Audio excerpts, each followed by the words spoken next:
നമസ്കാരം. കടൽസ് ഫൗണ്ടേഷനിലേക്ക് നിങ്ങളെ സ്വാഗതം ചെയ്യുന്നു.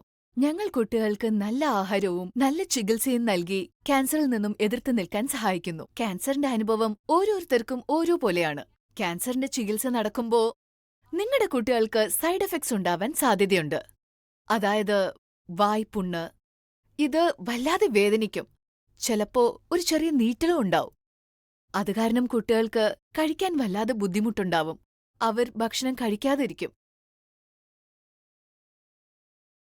ആഹാരം കൊണ്ടുതന്നെ ഈ വായ്പുണ്ണ് എളുപ്പത്തിൽ എങ്ങനെ അകറ്റാമെന്ന് ഞങ്ങൾ നിങ്ങൾക്ക് പറഞ്ഞുതരാം. കുട്ടികൾക്ക് വലിയ എരിവില്ലാത്ത ഭക്ഷണം കൊടുക്കൂ. അതായത് കിച്ചടി, പരിപ്പ്, സ്മാഷ് ചെയ്ത ഫ്രൂട്ട്സ്, പാല്, ചപ്പാത്തി ഇതുപോലെ കഴിക്കാൻ എളുപ്പമുള്ള ആഹാരങ്ങൾ കൊടുക്കണം.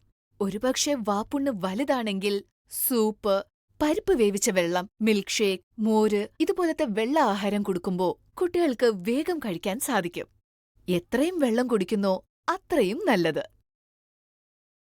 വായ് എപ്പോഴും വൃത്തിയായിരിക്കണം. ഭക്ഷണം കഴിക്കുന്നതിന് മുൻപും പിന്നെയും വായ് കഴുകി തുപ്പണം. ഫ്രൂട്ട്സ്, വെജിറ്റബിൾസിന്റെയൊക്കെ ജ്യൂസ്, പിന്നെ പാല് ഇതൊക്കെ ഐസ് കാൻഡി പോലെ ഉണ്ടാക്കി വെച്ചാൽ കുട്ടികൾ സന്തോഷത്തോടെ അത് കഴിക്കും. ഡോക്ടർ നൽകുന്ന വിറ്റമിൻ ഇ ഗുളിക ഉറപ്പായിട്ടും കഴിക്കണം. അത് കഴിക്കുന്നതിന് മുൻപ് കൈകൾ വൃത്തിയായിട്ട് കഴുകണം. അല്ലെങ്കിൽ ആപ്ലിക്കേറ്റർ ഉപയോഗപ്പെടുത്താം. വായ്പുണ്ണ് ഉള്ളപ്പോൾ ചില കാര്യങ്ങൾ ഉറപ്പായിട്ടും ചെയ്യാൻ പാടില്ല. എരിവുള്ള ആഹാരങ്ങൾ കഴിക്കരുത്. അതുമാത്രമല്ല, റോഡിൽ വിൽക്കുന്ന ആഹാരങ്ങൾ ഒട്ടും കഴിക്കാൻ പാടില്ല. ഞാൻ പറയാൻ പോകുന്ന ഭക്ഷണങ്ങളും പാടില്ല. ബിസ്ക്കറ്റ്സ്, ടോസ്റ്റ്, ബർഫി, പിന്നെ എരിവുള്ള പാനിപ്പൂരി, സിട്രസ് ഫ്രൂട്ട്സും കഴിക്കാൻ പാടില്ല. കാരണം ഇതിലുണ്ടാവുന്ന അസിഡിറ്റി കാരണം വീണ്ടും വായ്പുണ്ണ് വേദനിക്കും. പിന്നെ സാവധാനത്തോടെ ബ്രഷ് ചെയ്യൂ. ഇതൊക്കെ ചെയ്യുമ്പോൾ വായ്പുണ്ണ് കുറയും. അത് കാരണം ഉണ്ടാവുന്ന വേദനയും കുറയും. ഇതിൽ കൂടുതൽ നിങ്ങൾക്ക് എന്തെങ്കിലും സംശയമുണ്ടെങ്കിൽ ഒന്നും ആലോചിക്കാതെ അടുത്തുള്ള ഹോസ്പിറ്റലിൽ പോയി കടൽസ് ഡയറ്റീഷ്യനെ കാണൂ.